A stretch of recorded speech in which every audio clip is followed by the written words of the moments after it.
बिस्मिल्लाहिर्रहमानिर्रहीम। Chapter number 16 के बाद हमने वायरलेस किया हुआ था, तो आज हम चैप्टर नंबर 22 पे करेंगे। चैप्टर नंबर 22 मेरा ख्याल तीन चैप्टर्स के ऊपर है या 4 चैप्टर्स के ऊपर है। मतलब ये सेक्शन जो आर्किटेक्चर का,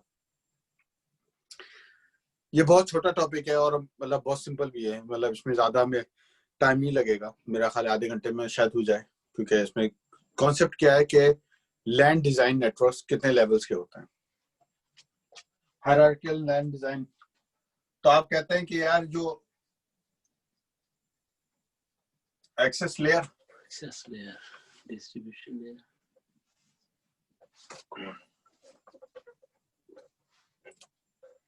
डिस्ट्रीब्यूशन लेयर और आपका आ गया कोड लेयर। ठीक है सर, कुछ फंडामेंटल चीजें। अब आपका एक ऑफिस है, ऑफिस का 11 फ्लोर्स की बिल्डिंग है, आपका ये ऑफिस है। तो आप कहते हैं कि यार हर फ्लोर पे जो है मेरा एक एक्सेस लेयर है। एक्सेस लेयर वो स्विचेस होते हैं जो एंड डिवाइसेस के साथ कनेक्ट होते हैं, कॉफी मशीन के साथ, प्रिंटर्स के साथ, फैक्स मशीन के साथ, मशीनों के साथ, मतलब सीसीटीवी के साथ and so on so fourth. और ये ज्यादा लेयर 2 कॉन्सेप्ट है। ठीक है, मैक एड्रेसेस होंगे आपके, ये होगा वो होगा, ये सारा वायरलेस पॉइंट ऑफ व्यू से भी और इथरनेट पॉइंट ऑफ व्यू से एक्सेस लेयर स्विचेस। और ये चीप भी होता है क्योंकि इन पे ज्यादा काम होता नहीं है, लेकिन ये पहली लेयर होती है जहां से क्वालिटी ऑफ सर्विस शुरू होती है। और हमें पढ़ा है कि एक्सेप्शन सिर्फ आईपी फोन के साथ है, क्योंकि आईपी फोन सिस्को का जो होता है वो उसको भी बाउंड्री कंसीडर कर लेता है। ठीक है, क्वालिटी ऑफ सर्विस के लिए। वरना एक्सेस लेयर के बाद से ऊपर क्लासिफिकेशन शुरू होती है क्वालिटी ऑफ सर्विस के लिए। तो मतलब वो डिवाइस जो आपको सिर्फ इथरनेट नेटवर्किंग प्रोवाइड करते हैं उसको हम एक्सेस लेयर करते हैं। ऑफ कोर्स ये चीप होते हैं, इस पे वीलैन का कॉन्सेप्ट होता है, इस पे मैक एड्रेसेस होते हैं, मैक टेबल पोर्ट बंद करना और शट डाउन करना, ये आपकी खपत होती है। रिडंडेंसी के पॉइंट ऑफ व्यू से एक बंद हो जाता है दूसरा चल जाता है, इतना बड़ा होता नहीं है मसला। लेकिन एक फ्लोर पे अगर मैं अपने एग्जैक्ट मार्स की एग्जांपल दूं,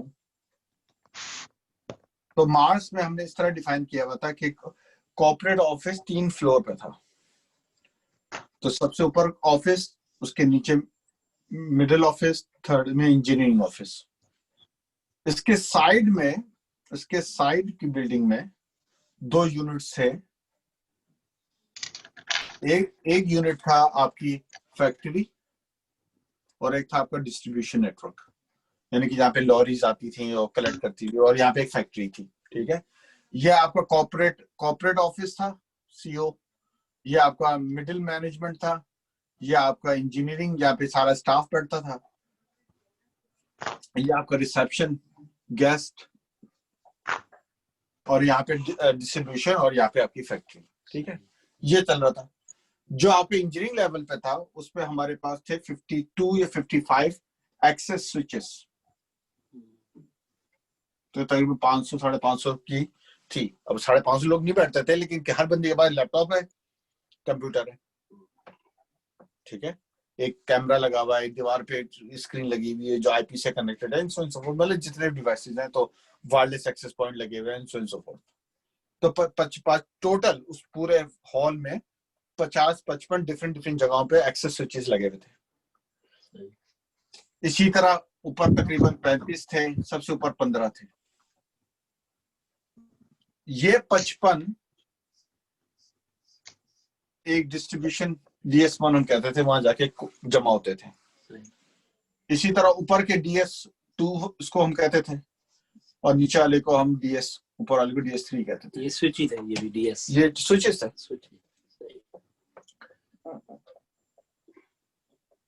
फिर ये सर वायरलेस जो होता है, जिसका एक जो मतलब कि स्विच का एक पोर्ट एक वायरलेस के साथ कनेक्टेड होता है।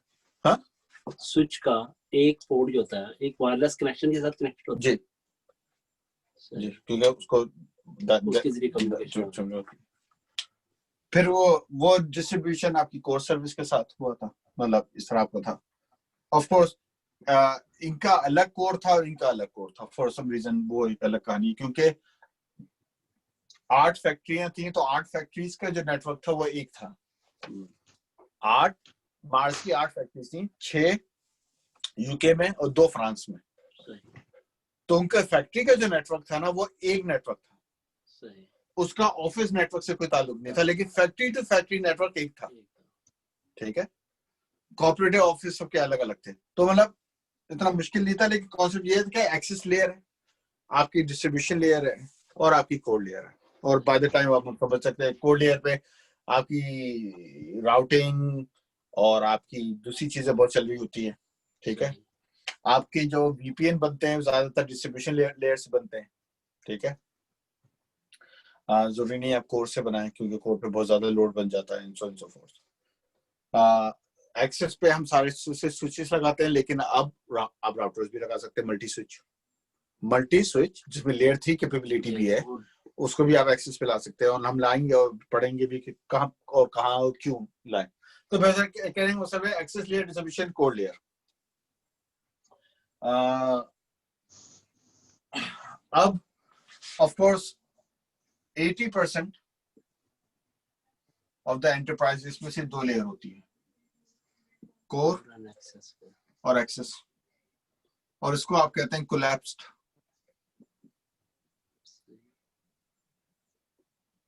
मतलब आपने एक को बीच में से निकाल दी कि यार जरूरत नहीं है, मतलब हम गई। ठीक है, ज्यादातर कोर और एक्सेस में आपका काम हो जाता है। एक्सेस में ये सारे वो जाके कोर में जुड़ जाते हैं और आपकी चीज बन जाती है। और डिस्ट्रीब्यूशन लेयर दोनों कंबाइन हो जाती है, कोलैप्स्ड। यस,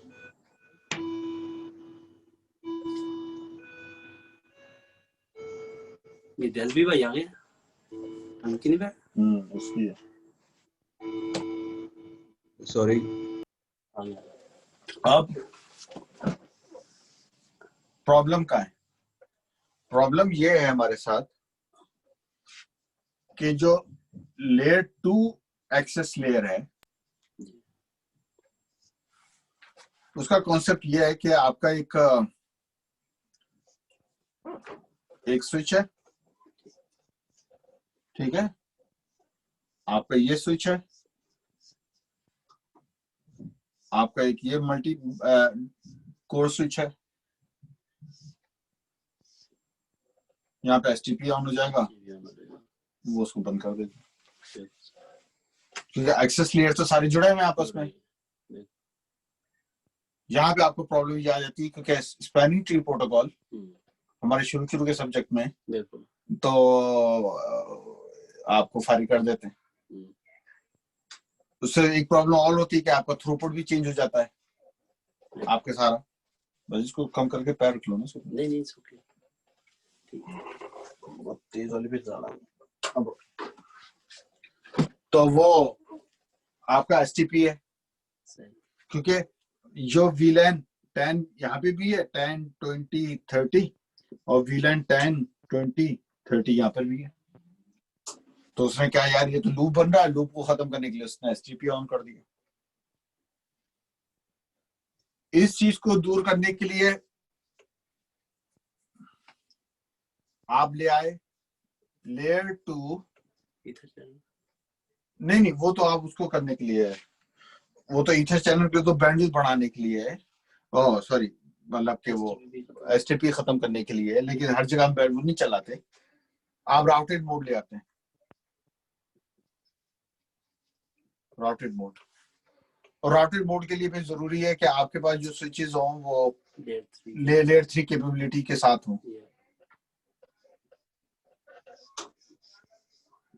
एसटीपी लेयर 3 में नहीं होता। अब ये जो बनता है, ये बनता है पॉइंट टू पॉइंट डिस्ट्रीब्यूशन, जो रिप्लेस करता है आपके लेयर 2 को, एसटीपी को। समझा आपने? मतलब एक लेयर 2 पे ही अगर आपने रखनी है तो एक एक्सेस मोड है सिंपल जिसमें स्पैनिंग ट्री आ जाएगा, दूसरे में आपके पास रूटेड आ जाता है।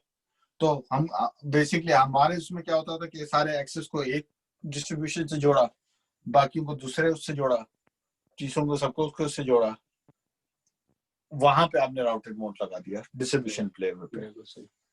एक्सेस लेयर पे जाने दिया आप। सही। फाइबर लगाई और राउटर पे। हाँ, लेकिन ये जो कॉन्सेप्ट है ना, अब ये खत्म होते जा रहे हैं। ठीक।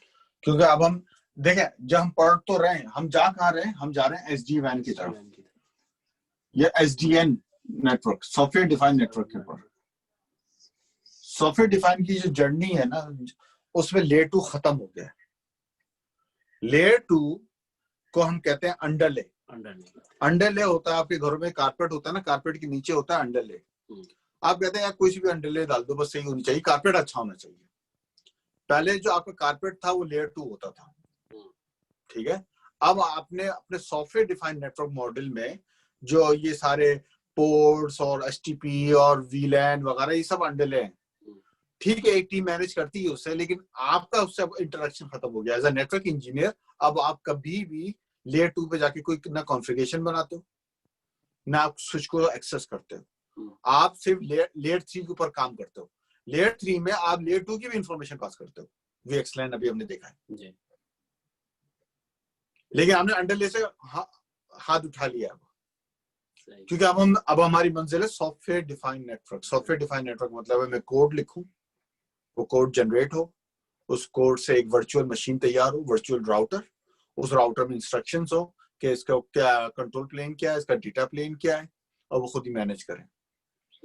ऑलरेडी एक कंपनी है वो जो कि पैचिंग केबलिंग करती रहती है, उसने किया हुआ है अमेज़न ने ऑलरेडी। उसने ऑफ कोर्स यहाँ पे तो नहीं पढ़ा, लेकिन हमने सीसीएनए में लीफ नेटवर्क पढ़ा है, स्पाइन और लीफ नेटवर्क, तो वो ऑलरेडी हमारा बना, स्पाइन और लीफ नेटवर्क हमारा बना हुआ है। स्पाइन और लीफ ये होता है ना जिसके अंदर क्या कहते हैं उसको, जिसके अंदर कोर और डिस्ट्रीब्यूशन सेम होता है। उसका से जल्दी से बता देता हूँ कि लीफ नेटवर्क वो होते हैं जो एक्सेस स्विचेस होते हैं, ठीक है। हाँ, हाँ। और आपका जो डिस्ट्रीब्यूशन लेयर होता है वो स्पाइन होता है। इसकी जो सबसे बड़ी शर्त, सुन हाँ, आपका हर लीफ स्पाइन हर उसके साथ जुड़ा होता है, मैश होता है, यस। और ये और ये, और लीफ आपस में कभी नहीं जोड़ते। सही, लीफ आपस में कभी नहीं जोड़ते।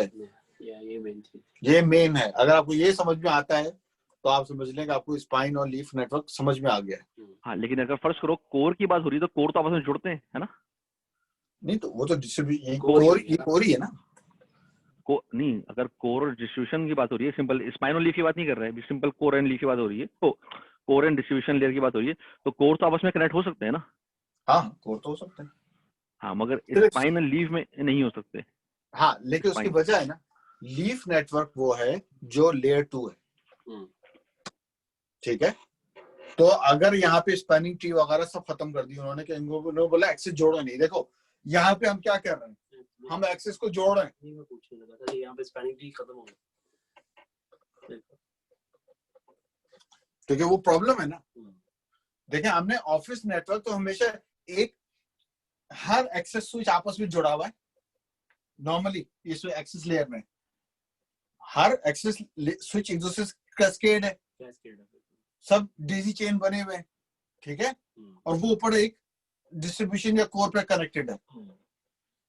सॉफ्टवेयर डिफाइंड नेटवर्क में स्पाइन नेटवर्क से सब कनेक्टेड होते हैं, लेकिन लीफ नेटवर्क आपस में कनेक्ट नहीं होते हैं। उनका कॉन्सेप्ट ये है कि पत्ते आपस में कनेक्ट नहीं होते, वो ब्रांच से कनेक्ट होते हैं। किसी शाख को देखें आप तो हर शाख में बहुत पत्ते होते हैं, लेकिन पत्ते के अंदर पत्ता नहीं होता, हर पत्ता अपनी अलग रखता है। आप समझ आ गई? तो transportation from spine to leaf है, लीफ टू लीफ नहीं होता। जब उन्होंने वो किया तो उन्होंने लेयर 2 कॉन्सेप्ट खत्म कर दिया, स्पैनिटी खत्म हो गया। एनीवे, अगर आप सॉफ्टवेयर डिफाइंड नेटवर्क पे अभी नहीं है और आप अभी ट्रेडिशनल नेटवर्क में हैं, और ट्रेडिशनल नेटवर्क ही में आप एसटीपी को सॉल्व करना चाह रहे हैं, तो आपके पास ऑप्शन है राउटेड बोर्ड। राउटेड बोर्ड में कि आपके पास वो स्विचेस हो ये लेयर 3 कैपेबल हो, ठीक है। उसमें आप आपस में जोड़ भी सकते हैं, लेकिन उस पर स्पैनिंग ट्री यूज नहीं होता क्योंकि वहां पे पॉइंट टू पॉइंट डिस्ट्रीब्यूशन होता है, यानी कि ये एक लेयर डिफरेंट लेयर्स बनता है। समझ आ गया आपकी? ये यहाँ पर एक लेयर 2 है। अच्छा, इतना क्योंकि मुश्किल नहीं है तो मैं इसलिए इसकी तस्वीर साथ नहीं खींच रहा। ये हमारा ट्रेडिशनल नेटवर्क था। ऑफ कोर्स उस पे उन्होंने एक कोलैप्स कर दिया था कि उसमें से इन्होंने 3 की जगह 2 लेयर्स कर दी थी। चीजें यहाँ रुकी नहीं, चीजें आगे गई। उन्होंने लेयर 2 राउटेड मोड लेके आए। ठीक है, इससे भी तशफ़ी और हौसला अफजाई नहीं हुई तो वो आए कैंपस डिजाइन, जो कि वर्चुअलाइज्ड है। ठीक है, VSS।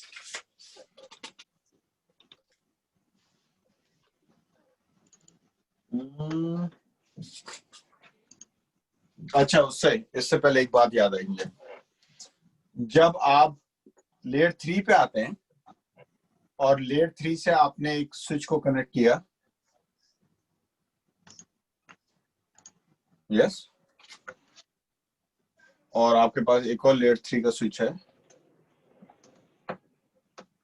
आपने इसको भी कनेक्ट किया, तो फिर यहाँ पे आपको HSRP, VVRP और वो दूसरा लोड GLDB करके जो भी प्रोटोकॉल है वो सब ऑन करने पड़ते हैं, है ना, कि भाई अगर ये मेरा डिफॉल्ट गेटवे खत्म हो जाए तो वो वहाँ पे आ जाए। मतलब ये सारी कॉम्प्लेक्सिटीज आपकी लाइफ में बढ़ गई थी। वर्चुअलाइज्ड में आपने राउटेड मोड और आपने लेयर 3 की कॉन्सेप्ट खत्म किए। आपने एक ही राउटर को वर्चुअल कर दिया। कहने का मतलब ये एक राउटर है जो कि यूं कनेक्टेड है एक स्विच से और ये कनेक्टेड है एक स्विच से, लेकिन ये अपीयर कैसे हो रहा है कि मेरा एक राउटर है और मेरा एक स्विच है, मेरा एक राउटर है और ये मेरा एक स्विच है। VM बना दिया उसका, एक राउटर के अंदर 2-3 यस, वर्चुअलाइज कर दिया। VSS सही, यानी कि है एक कनेक्शन एक ही है, लेकिन अंदर पार्टीशन हो गया। जैसे एक मशीन के अंदर हमने 3 मशीनें खड़ी कर दी, हर स्विचेस जो कनेक्टेड है एक्सेस वो उससे कनेक्टेड है, वो उसके साथ कर रहे हैं, यानी कि यहाँ पे लेयर 3 का वो रिडंडेंसी खत्म हो गया। यहाँ से एक ही अपलिंक कोर में जा रहा है। बिल्कुल, अब यहाँ पे कोई HSRP ये जरूर कोई खत्म, सब खत्म। तो ये जो वर्चुअल रूटर्स हैं, ये जो रूटर्स होगा ये फिजिकल सिस्को का रूटर है या सर्वर डिप्लॉय करके उसके अंदर हमने iOS इंस्टॉल किया हुआ है उसको रूटर बनाने के लिए? ये एक स्टैक वाइज एनवायरनमेंट है जो iOS सपोर्ट करता है, तो वो स्टैक वाइज को यूज करता है। स्टैक वाइज से आप राउटर को वर्चुअलाइज कर सकते हैं और उससे आप डिफरेंट सेगमेंट बना सकते हैं। लेकिन ये है था हार्डवेयर लेवल, जैसे कि तुम अपने मशीन पे वो इंस्टॉल कर लो वर्चुअल बॉक्स, समझ आ गई? VMware अपनी मशीन पे VMware इंस्टॉल कर लो, तो आपने अपने iOS पे स्टैक वाइज कर लिया, उसने आपके राउटर को वर्चुअल कर दिया, फिजिकल राउटर को वर्चुअल कर दिया। हर virtual environment different access layer के साथ कनेक्टेड हो गया। लेकिन अभी ये फुली क्लाउड या फुली सॉफ्टवेयर डिफाइंड नहीं है, क्योंकि अभी ये एक्चुअल बॉक्स है। अभी भी इस बॉक्स के अंदर कंट्रोल प्लेन और डेटा प्लेन इसी के अंदर है। Yeah. सॉफ्टवेयर डिफाइन की शर्त ये है कि वो उस पे कंट्रोल प्लेन उससे गायब ले लो। अल्लाह। वो है native true pure software defined network जिसकी तरफ हम जा रहे हैं। लेकिन वहां तक पहुंचने के लिए आपको जी बोलो भाई मैं पूछना ये चाह रहा हूँ कि जैसे आपका नॉर्मल जो रूटर होता है जी सर। उसके अंदर आप ये स्टैक वाइज कोई एप्लीकेशन है जो इंस्टॉल करते हो या फर्मवेयर अपडेट करते हो तो वो सर फर्मवेयर किसी अपडेट operating- करते हैं जो स्टैक वाइज को सपोर्ट करता है। अच्छा तो ये हर रूटर सपोर्ट करता है, ये ना। कोई स्पेसिफिक रूटर्स हैं जो कि स्टैक वाइज Specific- सपोर्ट करते हैं? बिल्कुल स्पेसिफिक रेंजेस हैं जो स्टैक वाइज को सपोर्ट करती है, यानी कि उसके अंदर इतनी मेमोरी हो, इतनी रैम हो कि वो पार्टीशन भी हो सके। ठीक है, तो वो सीरीज है 3 सीरीज, मेरा नहीं ख्याल है 4 सीरीज या 5 सीरीज करती है। उसमें वो आईओएस जो स्टैक वाइज की वो टेक्नोलॉजी है सिस्को ने इनहेरिट करी और उन्होंने अपने ही हार्डवेयर को वर्चुअलाइज कर लिया। तो यानी कि एक ही राउटर दो एनवायरनमेंट में डिप्लॉय हो गया और डिफरेंट कॉन्फ़िगरेशन बना रहा है। लेकिन अभी भी कंट्रोल प्लेन और डेटा प्लेन एक ही कोई को ये पूछना है कि ये जैसे अब आपने स्टैक वाइज इंस्टॉल कर दिया तो क्या ये कोई आपको कोई एपीआई के थ्रू आप कंट्रोल कर रहे होते हो ये सारे ऑपरेशंस या आप वही कमांड लाइन इंटरफेस से ये सारे कर रहे होते हो? कमांड लाइन से आप इंटरफेस से मतलब करते हो और उसी तरह सारे नॉर्मल ऑपरेशंस होते हैं इसके? बिल्कुल नॉर्मल वो होते हैं। लेकिन अब आप जब रूटर में लॉगिन करोगे तो आपको 2 होस्ट नेम नजर आएंगे। पहले आपको एक होस्ट नेम नजर आता है ना जो आपके एक राउटर का होता है, ठीक है, अब आपके 2 होंगे। लेकिन हमें भी एचएसआर भी तो ऑन करना पड़ेगा ना उसके अंदर भी कि ये चले या ये चले। नहीं, कुछ चीजें ग्लोबल होती हैं, कुछ चीजें कॉन्फ़िगरेशन ग्लोबल होती है, सही, कुछ कुछ आपकी फ्रैगमेंट होती हैं डिफरेंट एनवायरनमेंट में, पूरा नहीं है। लेकिन ये बहुत इब्तिदाइया है, ये ज्यादा कमर्शियली चला नहीं, क्योंकि इसके बाद हम बहुत आगे, क्योंकि मेन हार्डवेयर तो एक ही है ना कि हार्डवेयर खराब हो तो फिर तो खराब ही है ना, पूरा नेटवर्क आपका बैठ गया। हाँ, सही बैठ गया। सही। क्योंकि अगर आपके 2 वर्चुअल बॉक्स हैं जी, तो वहां पे आपको लेयर 3 की देनी पड़ेगी ना, बिल्कुल, क्योंकि एक बॉक्स के ऊपर आप नेटवर्क चला रहे हैं, दूसरा बॉक्स पे रिडंडेंसी देने के लिए फिर आपको लेयर 3 पे लाना पड़ेगा। बिल्कुल। तो ये बोलेगा, लेकिन कॉन्सेप्ट दे रहे हैं। तो आपको पता है एक्सेस लेयर डिस्ट्रीब्यूशन कोड तो वैसे ही समझ में आता है, कोलैप्स आपको वैसे ही समझ में आता है। राउटेड बोर्ड में सिर्फ जो मेन चीज है कि पॉइंट टू पॉइंट यूज होता है, रादर लेयर 2। एक्चुअली लेयर 3 जो स्विच है ये एक्चुअली लेयर 2 है, लेकिन लेयर 3 स्विच है ये। लेयर 3 हाँ, कैपेबिलिटी है। यस, क्योंकि इनमें 2 मोड होते हैं ना, एक राउटेड मोड होता है और एक दूसरा मोड, स्विच मोड भी स्विच होता है। मोड, दोनों मोड पे काम करता है। तो ये राउटेड मोड पे लेके आए। उसके बाद ये वर्चुअलाइज मिला है। वर्चुअलाइज से आप ये सीधा एसडी नेटवर्क के ऊपर या एसडी वैन के ऊपर या एसडी एक्सेस के ऊपर वो ले आए, जब हमारा अगला टॉपिक होगा। छुट्टी सर। आसिम भाई को आज जो है ना बड़ा है ना, क्या हुआ आसिम भाई को? आसिम भाई आज भागने की फुल मूड में बैठे हुए हैं। नहीं। क्या राधे आसिम भाई? नहीं कुछ भी नहीं यार, गाड़ी से डोनट्स करेंगे रोड पे, खाली रोड, लॉकडाउन में। बंद कर दी जी भाई ड्रिफ्ट करने जा रहे हैं आसिम भाई अपनी